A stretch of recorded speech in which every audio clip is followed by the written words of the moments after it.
The reason we have to continue to do hard things throughout our lives is because we never know which hard thing that we're doing is ultimately going to shape our future.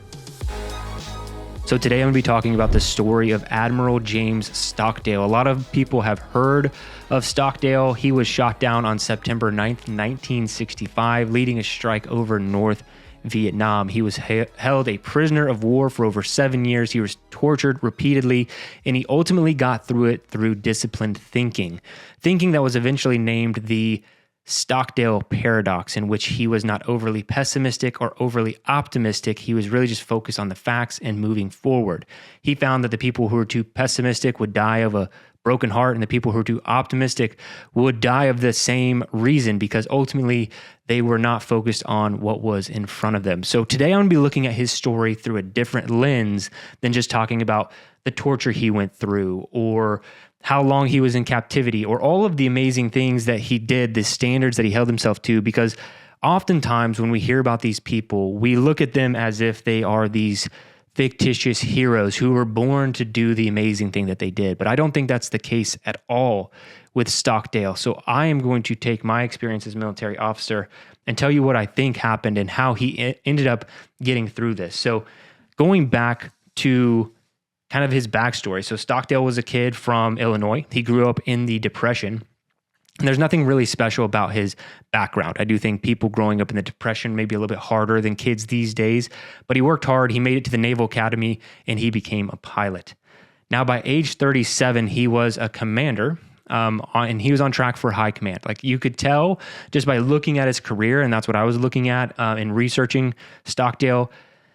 He wanted to be a high-ranking official. And the Navy ultimately selected him to go to Stanford to get a master's in international relations. Now, if you don't know a lot about the military, there are a lot of programs out there like this. The military really favors people with more education. So you come in as an officer, you need a college degree to become an officer, and then that continued education through graduate level programs is what keeps bumping you up in rank. And the fact that he had master in international relations, in all honesty, it just shows me that he was headed in that direction. And so he kept going that way. Just me looking at his career from a bird's eye view, you could tell he wanted to be a high ranking official.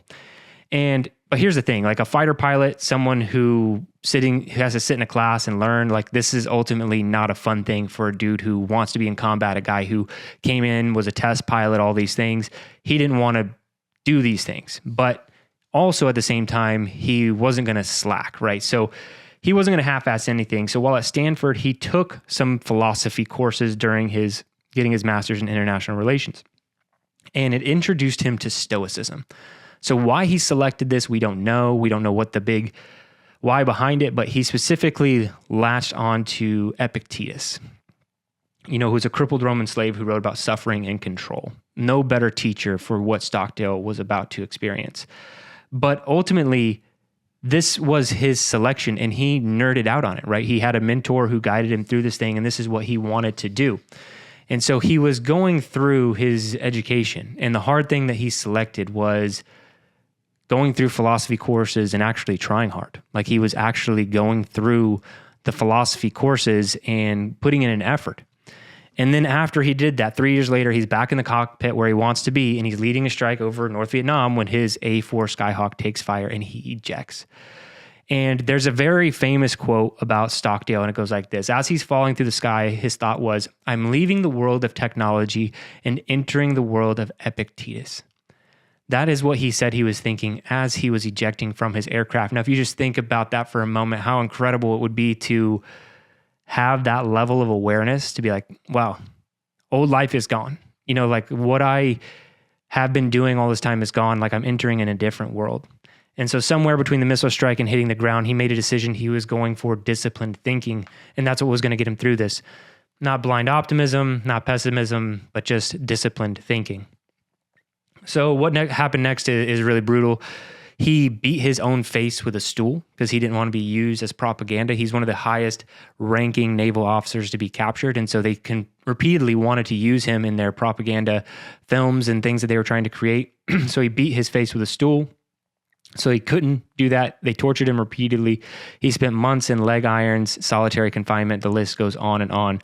But he maintained a routine each and every single day. He would pace the cell. He would do push-ups. He would communicate through tapping code on the wall.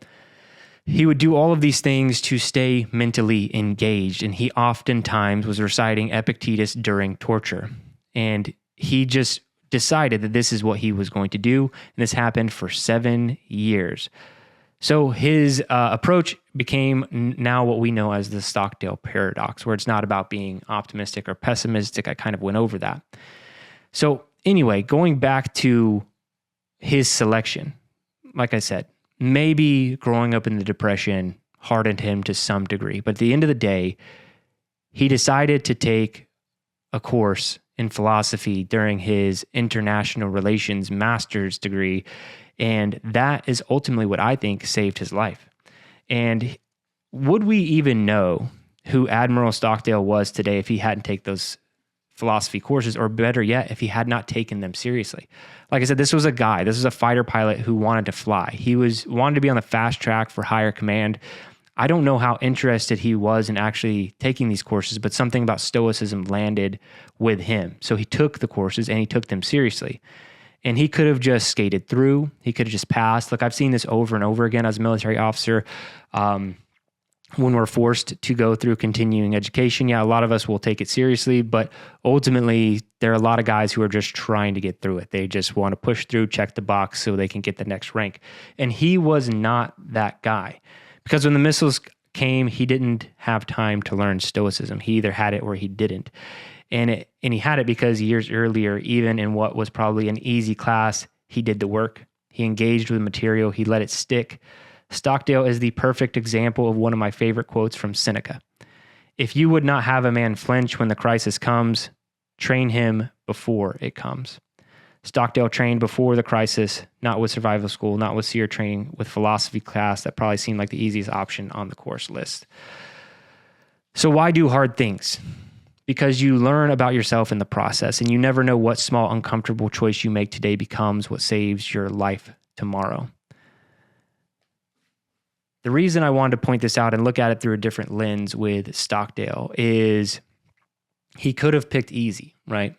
He could have ignored taking any hard classes. He could have ignored paying attention and just gotten the grades. And if we go back to our lives, we have a lot of easy buttons that we're hitting, a lot of boxes that we're checking, when ultimately we should be choosing hard, because you never know when the hard things are going to end up shaping your life in the future.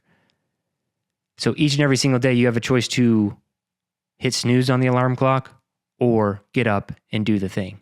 Each and every single day, you have a choice on how you're going to approach your work. Are you going to approach your work as a professional who's there to try hard, to put in the effort, go the extra inch, the extra mile, whatever it is? Are you going to be that person, or are you just checking the box in your career? You're just collecting the paycheck, or you're an entrepreneur who's just checking the box today. You're not really investing in your team. You're not putting in the effort to really grow the business or the company. You're just going through the motions and complaining about the results that you're not getting. Ultimately, we have to choose these hard things over and over again, because when we choose the hard things, it shapes who we are. So my challenge to you this week, write down which hard thing that you're doing. One of my favorite things, journal entries, each and every single day when you wake up. What hard thing will I do this day? And write it down. What's the hard thing that you're going to do? Now, the hard thing, my definition of hard thing from my book, Killing Comfort, is pushing forward against your own desire. And then I added doing that daily over decades. So it's best to put this in one singular direction. So for instance, if my hard thing pushing forward against my own desire is to do a workout today, I'm going to go work out, right? I'm going to do that thing, but it's going to be a workout every single day, daily over decades. That's where I'm going to see the most monumental progress if I am invested in that one thing for a very long period of time. But if your one thing is just trying to shape who you are as a person, doing any hard thing, even if they're all different each and every single day, that is a practice in and of itself that will shape who you are and it'll shape you into a person who can do harder things and can tackle challenges when they come and to be more resilient. So if every day you wrote that down, what hard thing will I do this day? And you think, okay, what's the hard thing? It's like, well, I need to push forward against my own desire. There's something I don't want to do. I don't want to, as an entrepreneur, go do that marketing event or that marketing effort. I don't want to go sell my product. I don't have a difficult conversation with one of my team members. Or maybe in parenting, I don't want to have to take the iPad away from my kid. I don't want to have to focus a little bit more. I don't want to have to get off my phone. I don't want to have to do X, Y, and Z. Or in fitness, I don't want to have to wake up early. I don't want to have to put forth the effort. I don't want to have to do high intensity. I don't want to have to lift the heavy weight. There are all these decisions. There are so many things that we don't want to do because human nature in and of itself is lazy. We are lazy by design. We were created this way, homeostasis, whatever you want to call it. The reason we don't want to do things is because that is how we are wired. So every day we have to push forward against our own desire. And that's the only practice that I think that you need to shape who you are in the future, who is a better person, who can handle hard things, who can grow their business, who can grow their mind and grow themselves into a better human being.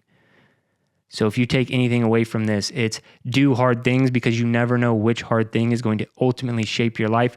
Stockdale decided he was going to take a philosophy class, and in this philosophy class, he decided he was actually going to put in some effort and learn what Epictetus had to say. It got him through 7 years of what I can only imagine is hell on earth. You might not be faced with such a crazy circumstance, but it doesn't mean that you can't choose hard things each and every single day because it's going to harden your mind and it's going to make you a better human. Try harder.